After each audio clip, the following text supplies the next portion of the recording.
দাবি যদি যুক্তিসঙ্গত হয়, দাবি যদি বৈধ হয়, দাবি যদি দেশের পক্ষে হয়, দেশের কল্যাণে হয়, তাহলে সেই দাবির জন্য দাবিকে নিয়ে আন্দোলনকারীদের সংখ্যা যত কমই হোক না কেন, সেই আন্দোলনকে যে পাশ কাটাতে পারে না প্রশাসন, এবং আন্দোলনকারীদের সংখ্যার বিচারে আসলে আন্দোলনের মাহাত্ম্য বিচার করা যায় না, সেই ব্যাপারটা এবার সুপ্রতিষ্ঠিত হয়ে গেল রাজশাহী বিশ্ববিদ্যালয়ে। রাজশাহী বিশ্ববিদ্যালয়ে মুষ্টিমেয় প্রগতিশীল শিক্ষার্থী এবং বাম রাজনীতির শিক্ষার্থীরা গতকালকে থেকে লাগাতার আন্দোলন করে যাচ্ছিলেন একটি ইস্যুতে। সেটা হচ্ছে রাজশাহী বিশ্ববিদ্যালয়ে ওই তথাকথিত বেপরোয়া যে জিএস, তিনি তার উদ্যোগে চিহ্নিত যুদ্ধাপরাধী হিসেবে যাদের আন্তর্জাতিক অপরাধ ট্রাইব্যুনালে ফাঁসি হয়েছে তাদের ছবি সম্বলিত বিলবোর্ড স্থাপন করেছিলেন। এমনকি বঙ্গবন্ধু হত্যাকাণ্ডের যে আসামি, সেই আসামির ছবি দিয়ে তাকে বীর আখ্যা দিয়ে বিলবোর্ড স্থাপন করেছিলেন। বাম ছাত্র সংগঠনের শিক্ষার্থী এবং প্রগতিশীল শিক্ষার্থীরা আন্দোলনে বসেছিল এবং প্রশাসন ভবন ঘেরাও করেছিল। তারা মিছিলে মিছিলে স্লোগানে স্লোগানে মুখরিত করেছে বা ভিসি চমৎকার, রাজাকারের পাহারাদার, এই স্লোগানগুলো তারা দিয়েছে এবং শেষ পর্যন্ত রাজশাহী বিশ্ববিদ্যালয় প্রশাসন তাদের দাবি মানতে বাধ্য হয়েছে। দাবি মেনে কি করলো রাজশাহী বিশ্ববিদ্যালয়ের প্রশাসন, চলুন একটু বুঝে ওঠার চেষ্টা করি। দাবিটা যখন মানল প্রশাসন, তখন যারা এটা স্থাপন করেছিল তাদের কি হলো, সেই আলোচনাই করবো এই ভিডিওতে। থাকবেন পলিটিক্স টিভির নিয়মিত আয়োজনে।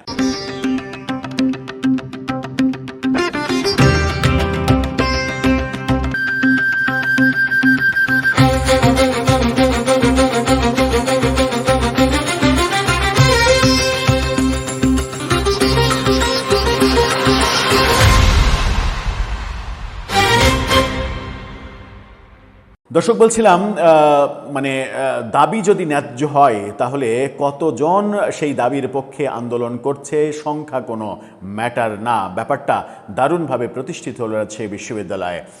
রাজশাহী বিশ্ববিদ্যালয়ে এই ঘটনাটা প্রমাণ করে যে বাংলাদেশে এখনও বাংলাদেশের মুক্তিযুদ্ধপন্থী, একাত্তরপন্থী, একাত্তরের চেতনাকে ধারণ করা এবং সত্যিকার অর্থেই মুক্তিযুদ্ধের ধারক বাহক হিসেবে মানুষ রয়েছে এবং সেই মানুষের সংখ্যা বেশিরভাগ।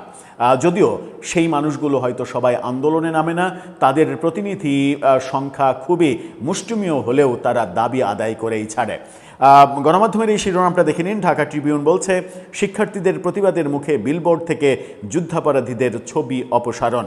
বিলবোর্ডে অক্ষত রেখেই সেখান থেকে আপত্তি ওঠা ছবিগুলো অপসারণের কাজ সম্পন্ন করা হয়েছে। অর্থাৎ বিলবোর্ডটা আছে, সেই বিলবোর্ড থেকে যুদ্ধাপরাধীদের ছবি সরিয়ে ফেলা হয়েছে। কিন্তু মজার ব্যাপার হচ্ছে যে যুদ্ধাপরাধীদের ছবি সরিয়ে ফেললেও বঙ্গবন্ধু হত্যাকাণ্ডের যিনি খুনি, তার ছবি কিন্তু সরানো হয়নি।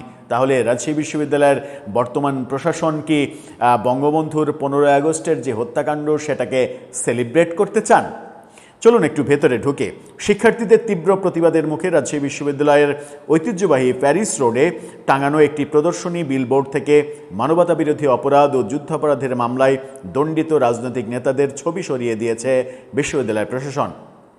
সকালে আজকে বিতর্কিত বিলবোর্ডটি অক্ষত রেখেই সেখান থেকে আপত্তি ওঠা ছবিগুলো অপসারণের কাজ সম্পন্ন হয়েছে।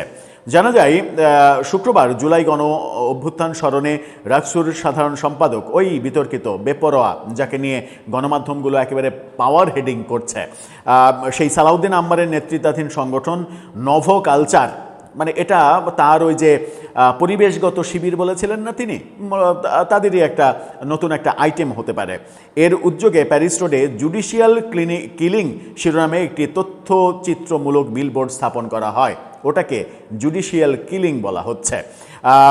উক্ত বিলবোর্ডে যুদ্ধাপরাধীর দায়ে আদালতে দণ্ডিত জামাতের শীর্ষ নেতা দেলোয়ার হোসেন সাইদি, মীর কাশেম আলী, মতিউর রহমান নিজামী, আব্দুল কাদের মোল্লা, আলী হাসান মুজাহিদের ছবি যুক্ত করা হয়েছে এবং বিএনপির নেতা সালাউদ্দিন কাদের চৌধুরীর ছবিও রয়েছে। এবং বঙ্গবন্ধু শেখ মুজিব হত্যাকাণ্ডের মামলায় মৃত্যুদণ্ড কার্যকর হওয়া প্রাক্তন সেনা কর্মকর্তা মেজর অবসরপ্রাপ্ত বজলুল হুদার ছবিও প্রদর্শন করা হয়েছে। যার মৃত্যুদণ্ড কার্যকর করা হয়েছে বঙ্গবন্ধুর হত্যাকাণ্ডে, সেই বজলুল হুদার ছবিও বীর হিসাবে সেখানে উপস্থাপন করা হয়েছে। একই বিলবোর্ডে সাইদির মানবতাবিরোধী অপরাধের বিচার চলাকালে বহুল আলোচিত সাক্ষী সুখরঞ্জন বলির নিখোঁজ হওয়ার ঘটনা এবং সাবেক বিচারপতি HM শামসুদ্দিন চৌধুরী মানিকের ছবি সংযুক্ত ছিল।